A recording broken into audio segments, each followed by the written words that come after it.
Hola, ¿cómo están?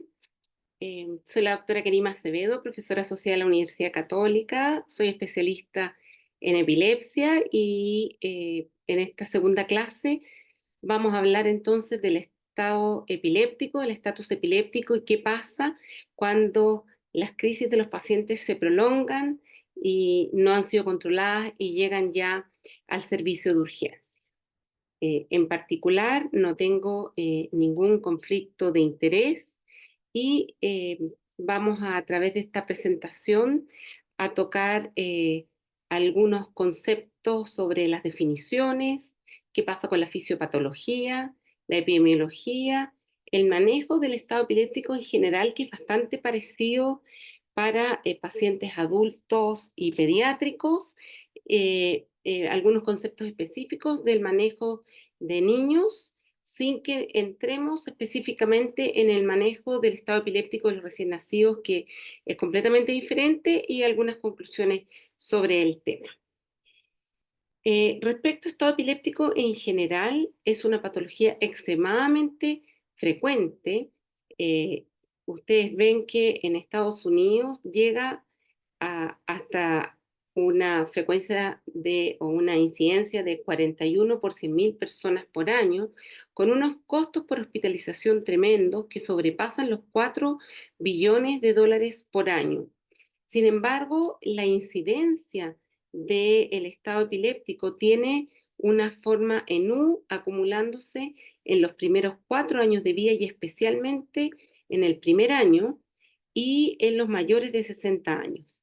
La mortalidad a 30 días de un paciente que tuvo un estado epiléptico puede llegar al 21% y en quienes tuvieron estatus epiléptico dentro de los siguientes 10 años hasta un 30%, y quienes tuvieron un estatus epiléptico, hasta la mitad de esos pacientes van a tener otro. Así que es una patología muy importante con una alta tasa de mortalidad. Es la segunda causa de urgencia neurológica en los pacientes adultos y ya les comentaba que la mortalidad a 30 días es muy alta, se estima que en promedio puede ser 16%, pero con un amplio rango. Los factores que van a incidir en esta mortalidad son la edad y la etiología del estatus epiléptico. También influyen el tipo y duración de las crisis, el antecedente del tipo de crisis o tipo de epilepsia que tiene el paciente y las características que se observan en el electroencefalograma.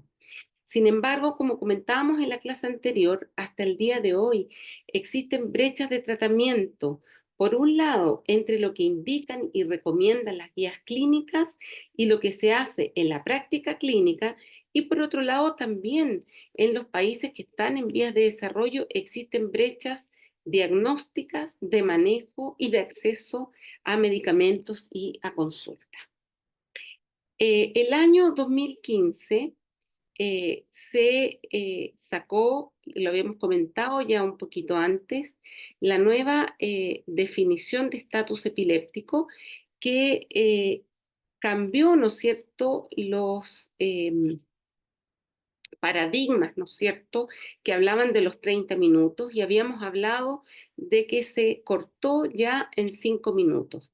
¿Y por qué en 5 minutos? Un poquito lo habíamos deslizado en la clase anterior, porque a los 5 minutos ya fallan los mecanismos responsables o que tiene nuestro organismo para terminar las crisis epilépticas y se inician aquellos que producen crisis anormalmente terminadas, perdón, anormalmente prolongadas. Ese es el término del T1. Y empieza el T2, que es el momento en que ya ocurre injuria neuronal, ya sea por mecanismos excitotóxicos, por fallas de las cadenas energéticas, por apoptosis y muerte neuronal o por alteración de distintas redes neuronales. Y aquí está esta tabla que les había mostrado, ¿no es cierto? Ya hablamos de la definición, ¿no es cierto?, del tiempo 1 y la del tiempo 2, con algunas diferencias si es que la crisis es tónico-clónica generalizada, focal con compromiso de conciencia o si es un estado epiléptico de ausencia. Lo importante es que ya pasado, ¿no es cierto?, el T2, hay riesgo de consecuencias a largo plazo, porque antes de los 5 minutos todavía hay una tendencia a recuperar el balance fisiológico. Y los mecanismos de refractariedad son edad dependientes y por eso que es muy importante que se implementen algoritmos de tratamiento escalonado para impedir que estos tiempos se prolonguen y se perpetúen los mecanismos que van a producir todas estas alteraciones y daños a nivel cerebral. La clasificación del año 2015 determina que existan distintos ejes que nosotros tenemos que reconocer para clasificar el estado epiléptico. En primer lugar, el primer eje se refiere a clasificar el tipo de estado epiléptico respecto a si este es convulsivo o tónico-clónico generalizado, que es la típica convulsión, y dentro de lo que es la convulsión se tiene que tratar de caracterizar si siempre fue generalizada, si fue de inicio focal que progresa a bilateral convulsiva, si es mioclónica, si es focal motora, etcétera, o si inicialmente es no convulsiva con un coma o sutil, y ahí está lo que es el estado epiléptico no convulsivo, y dentro de esto están los subtipos generalizados con ausencias típicas, atípicas o mioclónicas, los focales y aquellos en que no se pueden clasificar. Entonces, el primer eje se refiere a la semiología que puede tener o no tener compromiso motor. El segundo eje respecto a la etiología, si esta es aguda, si es remota o si es progresiva.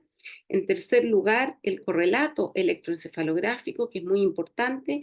Y finalmente, la edad del paciente, que nos va a permitir también tener una aproximación respecto a la etiología, si es un recién nacido, un lactante, un escolar, un adolescente, adulto, adulto mayor. Y eso también es importante por los tipos de comorbilidades que suelen presentar estos pacientes. Eso es la clasificación respecto a la semiología, las características de la crisis, pero también se clasifica respecto a la duración del estado epiléptico, el tipo de estatus. Entonces tenemos que hablar del estatus eh, epiléptico precoz o temprano, que es aquel que está dentro de los primeros 5 minutos, después el establecido, que es el que está dentro de los primeros 30, el refractario, que es el que se prolonga más allá de los 60 minutos, hasta los 120 como refractario, y el superrefractario, que es aquel que va más allá de las 24 horas. ¿Y qué importancia tiene esto?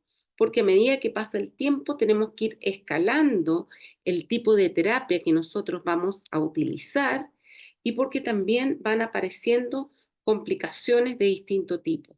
Entonces, por ejemplo, en el estado epiléptico precoz o temprano, que es aquel de los 5 minutos, es donde se van a usar las benzodiazepinas que comentábamos en la clase anterior por las distintas vías disponibles y todavía en esta primera etapa también ya vamos a entrar, ¿no es cierto? Quizás debíamos poner otra flecha acá, con los fármacos que se administran por vía endovenosa y los vamos a ver un poquito más en detalle.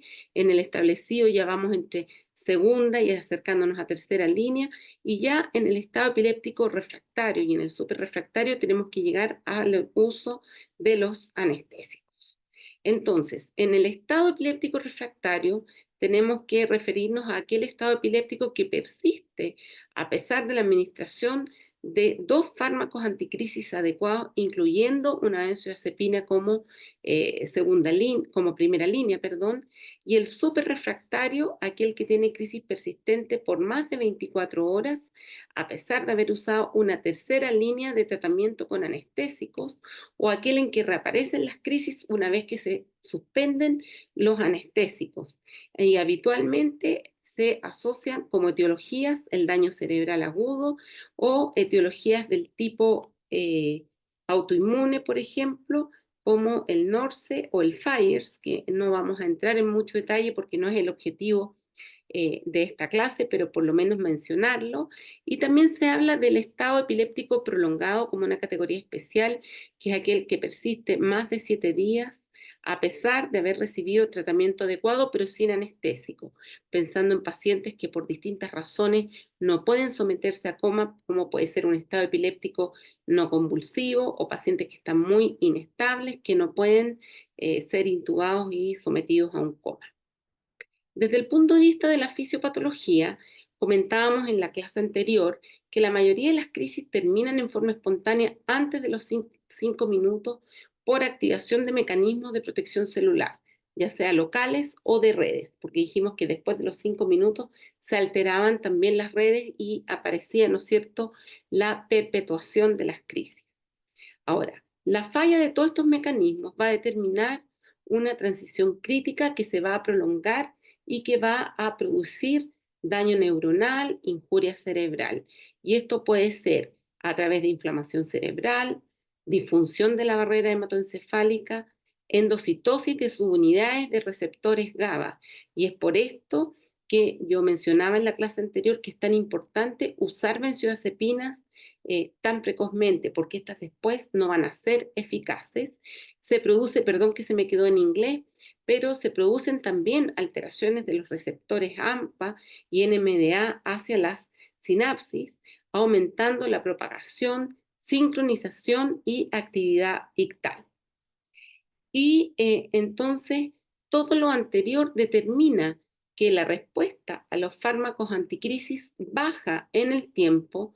Las crisis que se prolonguen más de 5 minutos van a tener menor probabilidad de responder a los fármacos anticrisis y el daño cerebral va a aumentar a mayor duración de las crisis epilépticas. Ahora, ¿qué queremos a través del manejo o tratamiento del estado epiléptico?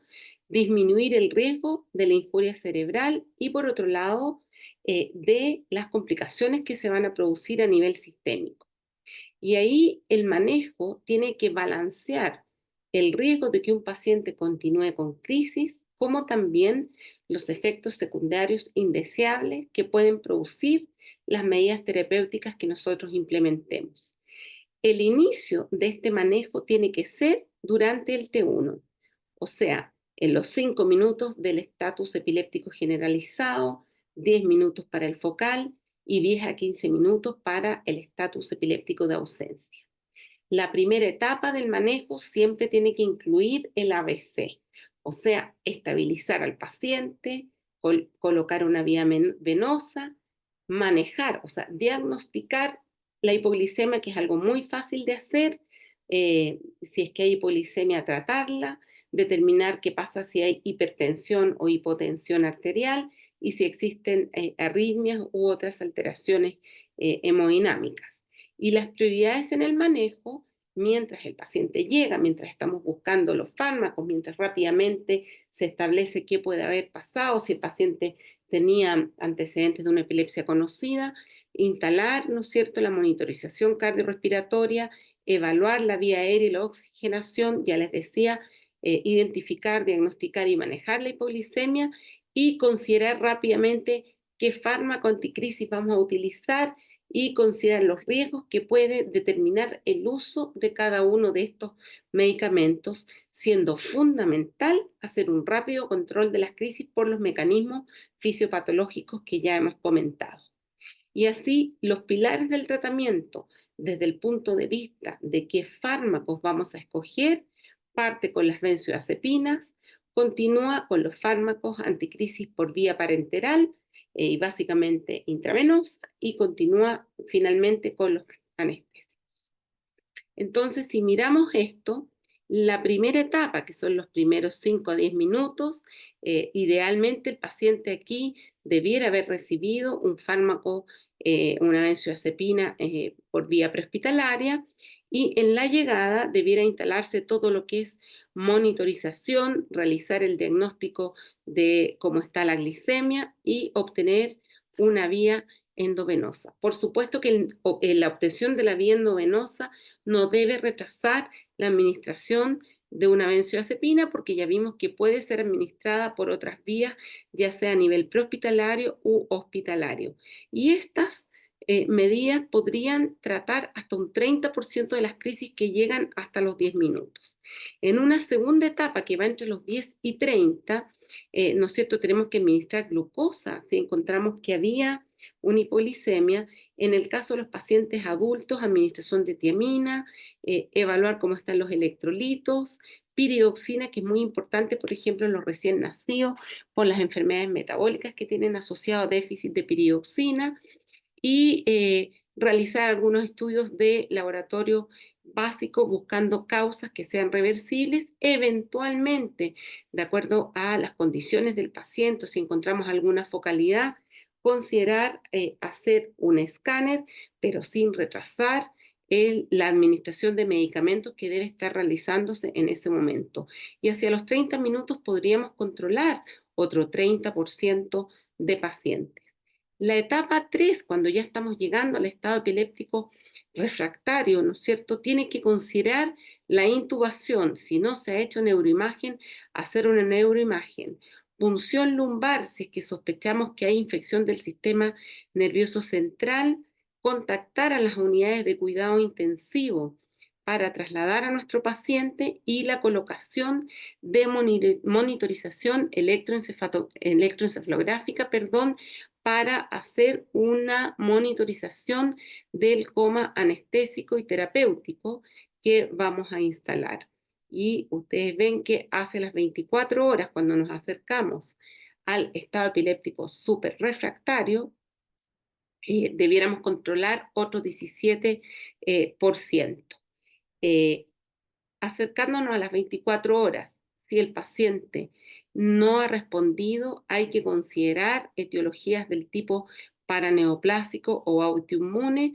La verdad es que si uno ha hecho la punción lumbar antes, lo más probable es que uno ya ha empezado a hacer este estudio con estudio de anticuerpos, y en paralelo de otras etiologías del área autoinmune, o mediciones como puede ser complemento, anticuerpos, anti-DNA, lúpicos, etcétera.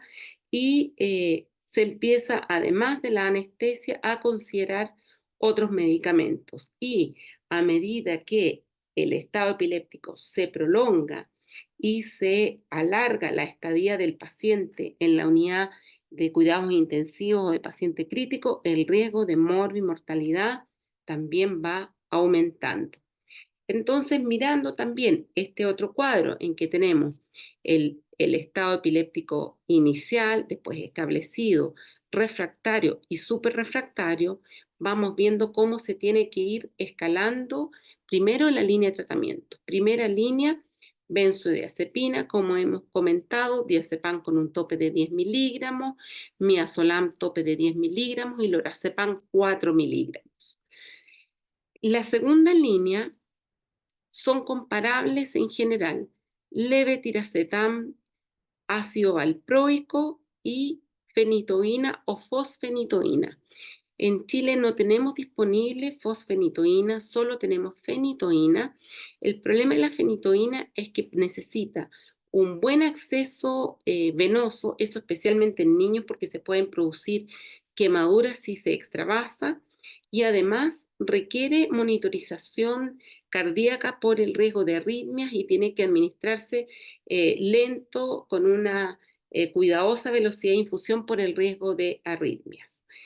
El ácido valproico, lamentablemente, hace algunos años ya que no está disponible en Chile para administración intravenosa, y realmente esperamos que llegue porque, por ejemplo, es el tratamiento de elección para los estatus de ausencia o mioclónicos. Así que aquí quedan en igualdad de condiciones en estos momentos levetiracetam con fenitoína.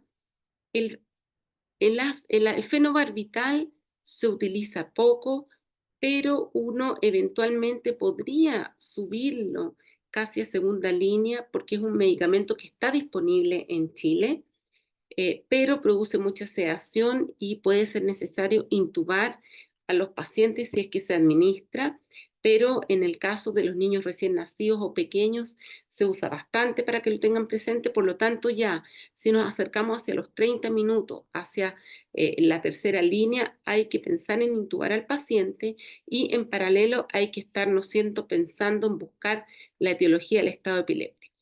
Si nos acercamos hacia la tercera línea, en que el estado es refractario, hay que hospitalizar en unidad de cuidados intensivos y aquí, por un lado, se pueden administrar otros fármacos de acuerdo al que nos sea más cómodo y que esté disponible. La lacosamida está entrando muy fuerte en lo que es especialmente los estados epilépticos focales. El topiramato, yo diría, se reserva para pacientes que ya están en la unidad de cuidados intensivos en coma porque es de uso por vía oral y en general carbamazepina lo estamos usando en niños pequeños, tiene también un lugar en pacientes adultos y perampanel recién está llegando a Chile, los otros ya no están tan disponibles. Y tenemos que en el estado epiléptico de tercera línea, antes, ¿no es cierto?, de estos medicamentos, tenemos que pensar en las infusiones con anestésico, ya sea con bomba de midazolam, con propofol y prácticamente en el mismo nivel puede estar también la ketamina. Aquí hay que paralelamente trabajar los diagnósticos diferenciales y pensar si tenemos, como yo les decía, una enfermedad autoinmune, una encefalitis, si tenemos infección del sistema nervioso central y por qué es tan importante pensar si tenemos algo autoinmune, porque aquí hay que implementar otros tratamientos, como puede ser, ¿no es cierto?, la metilprednisolona u otros que les comento más adelante. En los casos que son súper refractarios, se pueden agregar estos fármacos también y en realidad ya todo lo que no ha servido se plantea. Pensar en los niños pequeños, especialmente en adultos también, pero en niños pequeños, por ejemplo, enfermedades metabólicas que puedan requerir piridoxina. La dieta cetogénica es algo que les comento un poquito más adelante, pero también se está usando. Cirugía es algo raro, pero eventualmente podría ser. Hipotermia está en estudio y el coma barbitúrico también es algo que puede utilizarse. El problema de los barbitúricos es que producen mucha inestabilidad hemodinámica, entonces pacientes, por ejemplo, que tienen cardiopatías o que están inestables no se puede usar y el propofol en niños también puede producir problemas por lo que se llama el síndrome de propofol, pero en general se utiliza bastante.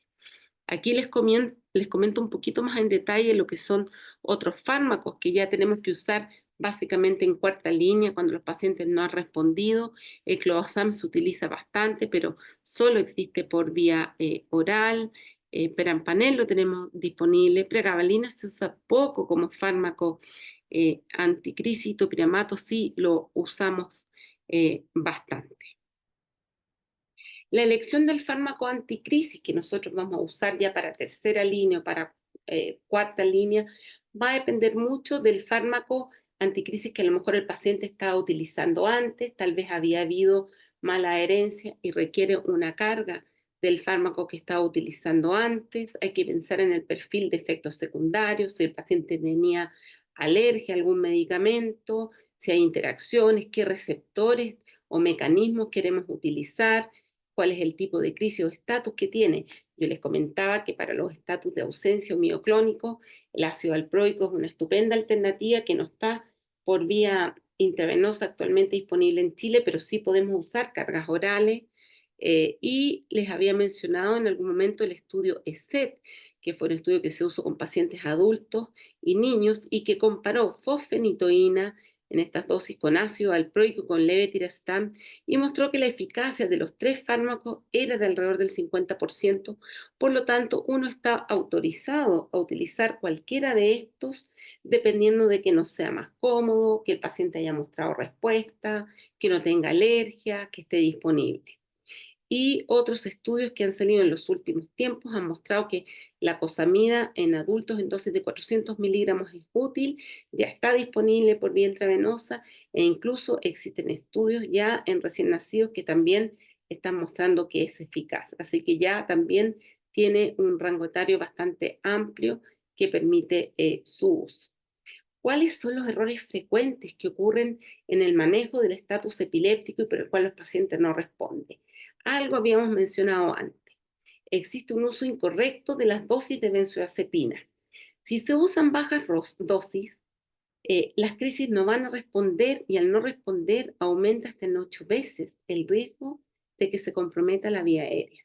Y si la usamos en alta dosis, también aumenta el riesgo de presión respiratoria sin que además mejore el outcome del estatus epiléptico propiamente tal, porque si el paciente no responde, es mejor usar otro tipo de fármacos, aunque muchos trabajos describen el uso de dos ciclos o dos dosis de benzodiazepina para tratar el estado epiléptico.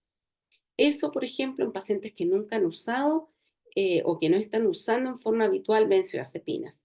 Si los pacientes usan benzodiazepinas, como puede ser el clobazam o el clonazepam como parte de su tratamiento habitual, en realidad entonces se recomienda solo usar una dosis de carga y luego pasar a otras líneas terapéuticas. Recordar que el estatus epiléptico tiende a autoperpetuarse y a tener farmacoresistencia en los modelos in vitro y en aquellos que ya pasan de los 30 minutos, la eficacia de los fármacos baja en más de 20 veces. Por eso que es tan importante actuar rápidamente. Y, por ejemplo, respecto a lo que les comentaba anteriormente, eh, ustedes ven que en estos trabajos se mostraron que existen intervenciones que nosotros podemos hacer para garantizar que los pacientes respondan mejor.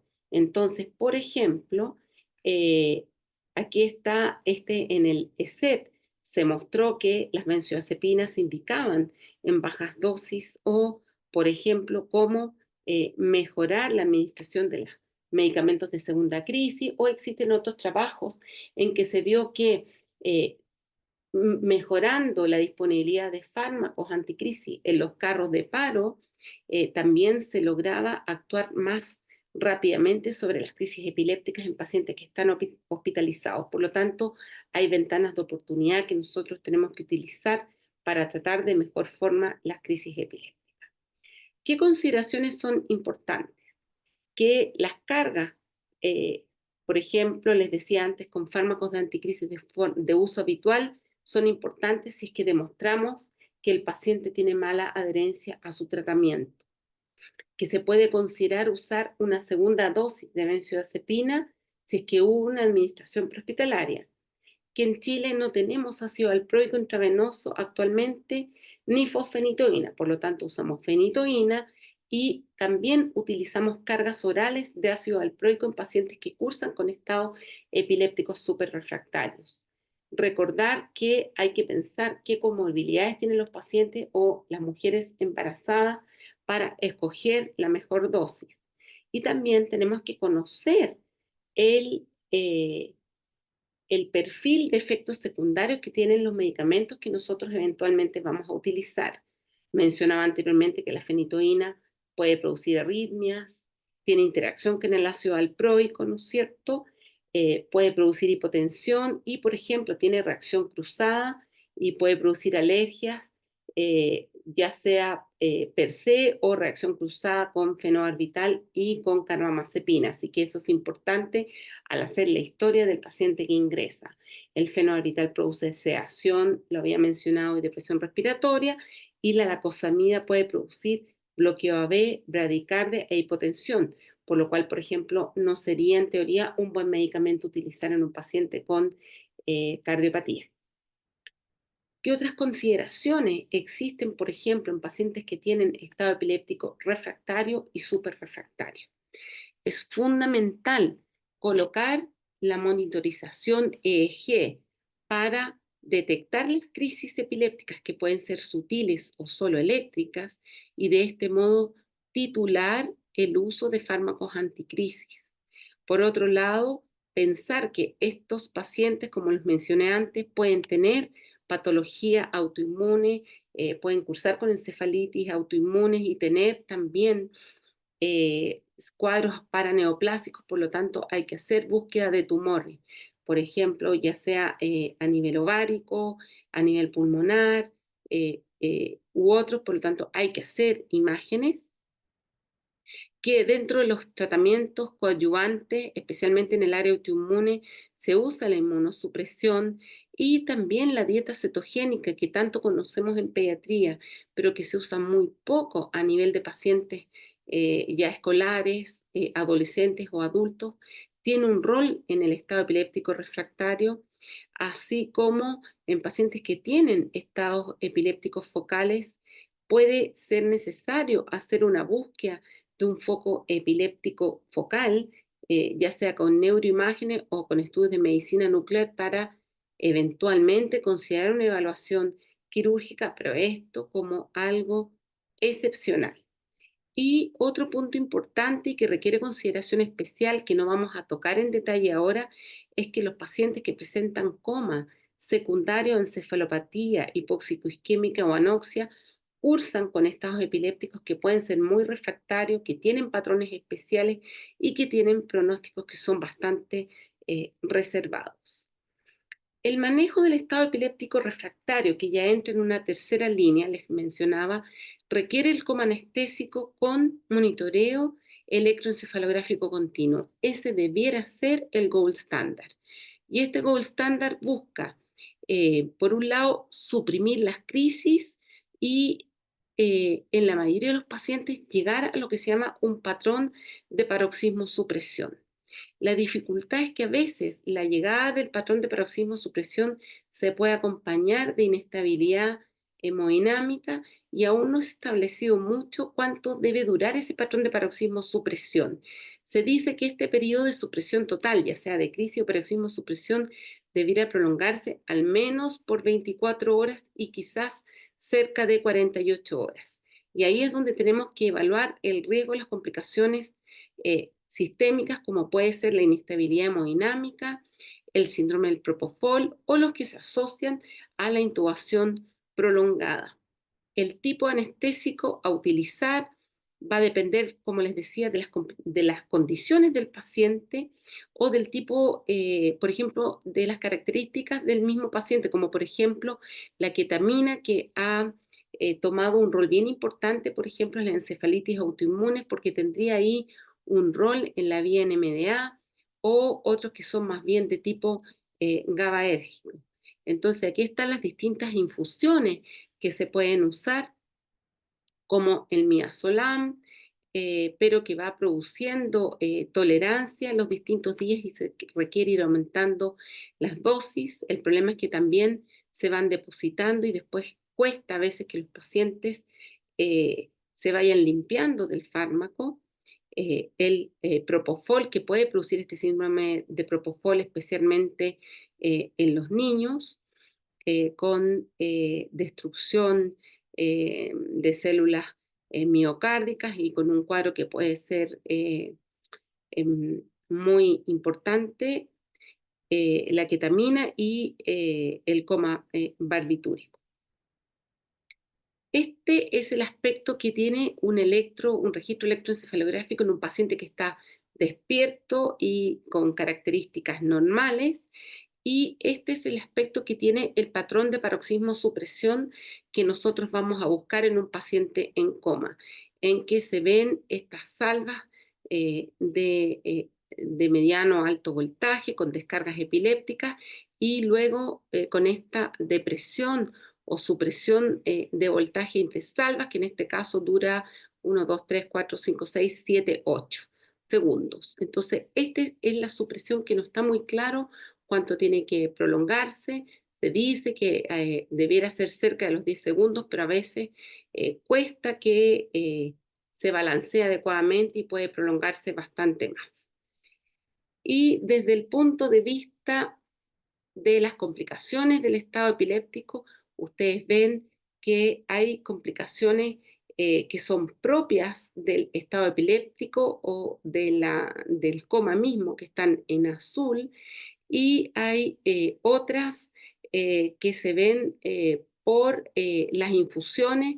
Les comentaba el síndrome de Propofol, que en realidad no es solo el miocardio, sino que se produce una rhabdomiolisis importante con daño renal y acidosis metabólica, eh, y aumento de los triglicéridos, pero además están las arritmias, la inestabilidad hemodinámica que puede requerir uso de drogas vasoactivas. Entonces, el estado epiléptico no se limita solo al compromiso de conciencia, sino que también a muchas otras complicaciones en los distintos sistemas, siendo también el más evidente la aspiración, por ejemplo, con infecciones secundarias, tromboembolismo, neumonias, atelectasia, infecciones secundarias, miopatías del paciente crítico, neuropatías, etcétera.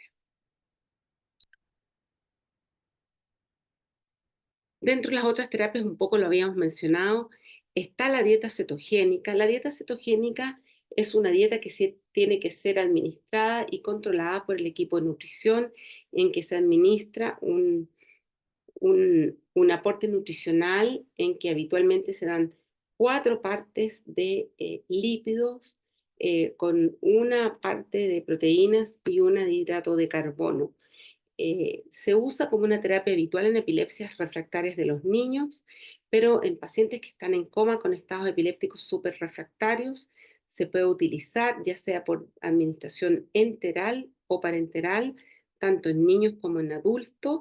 La cetosis se puede lograr bastante rápido, más en niños que en adultos, donde demora un poquito más, y se ha descrito reducción o libertad de crisis entre un 50 y un 100% de los pacientes. Una vez que salen del estado epiléptico, se deben, ¿no es cierto?, utilizar otros tratamientos con fármaco anticrisis para la mantención, pues es muy difícil de adherir a este tratamiento una vez recuperada el estado de conciencia, la condición basal, especialmente en adultos. Existen algunos reportes más bien anecdóticos de hipotermia, pero yo diría especialmente en encefalopatía hipóxico-isquémica, el uso de anestésicos inhalatorios como el isoflurano y también algunos con fármacos cannabinoides, básicamente con cannabidiol también. Y les mencionaba las encefalitis autoinmunes o las causas autoinmunes, donde hay que buscar la etiología. Básicamente, por un lado, existen paneles de anticuerpos para tratar de identificar específicamente el anticuerpo involucrado. Hay que hacer búsqueda de tumores, porque muchos de ellos son cuadros paraneoplásticos, especialmente en adultos, y también realizar una terapia inmunomoduladora o inmunosupresora escalonada, partiendo por metilprednisolona y en segunda línea pueden ser inmunoglobulinas o plasmaféresis, y luego viene el rituximab, ciclofosfamida, también se puede utilizar tocilizumab dentro de lo que es la modulación de las vías de las interleuquinas, y ya no me ha tocado usarlo personalmente, pero está escribiendo en varias publicaciones el uso de anakinra como otro tipo de modulación de las vías esteroidales. ¿Qué pasa con el riesgo del estatus epiléptico no convulsivo, que es algo importante que nosotros vemos, perdón, en los pacientes que hacen un estatus epiléptico convulsivo? De los pacientes que tienen compromiso de conciencia y que se colocan en monitoreo continuo, existe un riesgo importante de evolucionar con crisis eléctrica o con estado epiléptico no convulsivo, que también podría ser la forma de ingreso. Pero los pacientes que tienen convulsiones, hasta un 43% pueden tener crisis eléctrica, y ello se ve en pacientes incluso que tienen menos de 18 años, también más en quienes han tenido epilepsias, quienes tienen infecciones del sistema nervioso central o que tuvieron una neurocirugía o un procedimiento neuroquirúrgico reciente. El estatus propiamente tal se ve más en pacientes que tienen epilepsia, infecciones del sistema nervioso central, hemorragia subaracnoidea, encefalopatía hipoxioisquémica o tumores. Cada uno de estos factores que se describen en este trabajo también ha sido descrito consistentemente con valores predictorios positivos en otros estudios. Y aproximadamente la mitad de los pacientes que están en coma tienen estado epiléptico no convulsivo. Por lo tanto, es importante que estos pacientes sean monitorizados idealmente con encefalograma continuo, pero sabemos que esa no es la realidad de muchos de los centros hospitalarios de nuestro país, pero al menos con electroencefalogramas continuos. El estado epiléptico no convulsivo es un estado epiléptico que puede o no tener compromiso de conciencia y que puede tener o no un compromiso motor sutil, clonía, desviación ocular, por ejemplo, y que puede ser indistinguible de otros compromisos de conciencia y cuyo diagnóstico requiere de un electroencefalograma. El electroencefalograma continuo ha hecho grandes contribuciones en su manejo y también existen técnicas de monitoreo cuantitativo que se han implementado ya sea en las unidades de cuidado intensivo o como screening, pero el gold standard es a través de la lectura por médicos especialistas en neurofisiología y existe terminología estandarizada para leer, ¿no es cierto?, o identificar los patrones rítmicos compatibles con crisis epilépticas o lo que se llaman patrones rítmicos periódicos que se ven en pacientes que están hospitalizados en la UCI, que son los que se llaman los criterios de Salzburg. El monitoreo de eje continuo, como les comentaba, es un recurso que es costoso y que no siempre está disponible, pero que es superior en eficacia con el uso de otros tipos de electroencefalografía seriada. Es importante que los pacientes que se someten a esta técnica estén seleccionados adecuadamente, porque obviamente es una técnica que no está disponible en todas partes. Y a ese respecto, a lo mejor podemos tratar de, ¿no es cierto?, acotar un poco en qué pacientes utilizarlo o saber qué le podemos pedir a la técnica. La primera hora de estudio no muestra crisis en más o menos en 40 a 50% de los pacientes que están monitorizados. Pero se ha visto que las primeras 24 horas detectan el 90% de todas las crisis eléctricas. Y de los pacientes que están en coma, la sensibilidad es aproximadamente de un 90% en las primeras 48 horas. Y si en las 2 primeras horas no se detecta actividad epileptiforme interictal, existe un 5% de riesgo de crisis en los siguientes 3 días. Por lo tanto, lo que uno podría decir es que los estudios son suficientes por 24 horas. Y si un paciente durante 24 horas no ha tenido crisis, podemos retirarlo. Y si un paciente se monitorizó por 2 horas y no tuvo ninguna descarga epiléptica, es probable que no tenga crisis los siguientes 3 días. Pero yo diría que un paciente que está en alto riesgo de tener crisis debiera estar monitorizado al menos por 24 horas. Y por ejemplo, esta es una imagen de un paper en que muestra un patrón que es compatible con un estado epiléptico eh, no convulsivo, en que se ve un patrón rítmico de una actividad delta, esto está a 10 segundos, que se llama una actividad delta lenta y que tenía desde el punto de vista clínico, nos describen fenómenos sutiles, pero que al tener fenómenos sutiles con este patrón rítmico, cumple con los criterios de Salzburg para un estado epiléptico no convulsivo. Por eso también es importante juntar la observación clínica con los registros electroencefalográficos. Dejando algunos comentarios para lo que es el estado epiléptico en pediatría.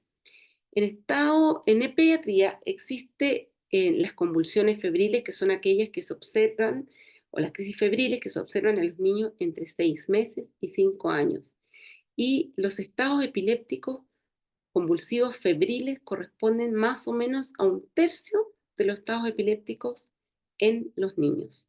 La incidencia en los niños son mayores dentro del primer año de vida, 156 por cada 100.000 niños por año. Y el factor pronóstico más importante va a ser la etiología y el pronóstico neurológico se va a asociar a la duración del estatus y si este fue de inicio neonatal. O sea, si se inicia en la edad neonatal, el pronóstico es peor. Y la mortalidad va a ser en el debut hasta un 5% y en el largo plazo puede llegar hasta un 17%. Por lo tanto, es una patología grave. Las etiologías se pueden clasificar de la siguiente manera: remota sintomática, aguda sintomática y progresiva. ¿Cuáles son las progresivas? Los trastornos metabólicos, las epilepsias que se llaman mioclónicas progresivas y las leucodistrofias. Y desde el punto de vista general, un tercio de los estados epilépticos corresponden a las causas sintomáticas remotas. ¿Cuáles? Daño hipóxico isquémico, tumores o malformaciones congénitas del cerebro. Después, más o menos un cuarto de ellas, 26%, son las agudas sintomáticas: infección del sistema nervioso central, trastorno hidroelectrolítico, traumatismo, intoxicaciones como una causa muy frecuente en los niños, y todavía un 15% siguen siendo idiopáticos. Y este es un trabajo que publicamos hace algunos años atrás, en que analizamos 15 pacientes que tenían estado epiléptico refractario. ¿Y qué es lo interesante? Que ya este grupo que alcanza el estado epiléptico refractario, fíjense ustedes que en promedio estuvo en ventilación mecánica 11 días. 8 de los 15 pacientes requirieron drogas vasoactivas. 8 de ellos llegó a terapia de cuarta línea y uno de ellos llegó a dieta cetogénica, enfatizando entonces que los niños que tienen estado epiléptico refractario cursan con una enfermedad grave. Y si se fijan, 11 de estos pacientes tuvieron estado epiléptico refractario y 4 de ellos estado epiléptico no convulsivo. Perdón, 11 era convulsivo y 4 no convulsivo. Pero además de los convulsivos, porque todos estos pacientes se pusieron en monitoreo electroencefalográfico, fíjense ustedes, más o menos la mitad evolucionó con un estado epiléptico no convulsivo. De ahí la importancia de monitorizar a estos pacientes. Y de ellos, de los 15, 13 evolucionaron con un nuevo déficit neurológico o con epilepsia de difícil manejo. Por lo tanto, los niños que presentan estado epiléptico refractario, como les comentaba antes, cursan con una enfermedad que es particularmente grave. En conclusión, el primer manejo del estatus epiléptico es la educación. Los pacientes tienen que adherir a sus tratamientos para evitar tener crisis intercurrente. Se deben controlar los gatillantes de crisis y deben mantener controles con el equipo de salud. El manejo inicial de las crisis epilépticas requiere realizar la estabilización general, el manejo de la crisis como aprendimos en el video anterior, y administrar la primera línea de tratamiento de forma precoz, que idealmente debe ser una benzodiazepina en el nivel prehospitalario. Este tratamiento tiene que iniciarse en ese nivel, pues a mayor nivel transcurrido, la respuesta va a ser menor, pues se modifican los receptores neuronales y las células son más refractarias a los tratamientos que vamos a implementar. Es fundamental, además, que las dosis que se administren sean las recomendadas, y especialmente en los niños, que se administran por kilo de peso. Las crisis que no responden a una primera línea de tratamiento requieren que rápidamente escalemos a segunda y a tercera línea para evitar evolucionar con un estatus superrefractario. Los pacientes que no respondan al manejo inicial deben ser rápidamente derivados a centros de mayor complejidad para que se realice un manejo avanzado, e idealmente sean monitorizados pues aquellos que evolucionan con estados epilépticos refractarios y superrefractarios. Pueden evolucionar además con estados epilépticos no convulsivos, que son sutiles y que solo se diagnostican muchas veces con el apoyo del electroencefalograma. A lo largo de las últimas décadas hemos contado con mejores técnicas diagnósticas y también con más fármacos anticrisis, pero también nuestros pacientes son más complejos, por lo tanto no hemos cambiado mucho la mortalidad del estatus. Eh, pero nuestros pacientes son más complejos, tienen más comorbilidades y también tienen mayor edad y mayor sobrevida. el estatus epiléptico es una urgencia, es una patología grave y tiene mortalidad a corto, mediano y largo plazo, tanto a nivel pediátrico como a nivel de adultos. Y es fundamental que identifiquemos la etiología, pues la etiología puede tener un tratamiento específico y se relaciona con el pronóstico de los pacientes y es posible que podamos implementar tratamientos específicos como por ejemplo en las que son de causa autoinmune.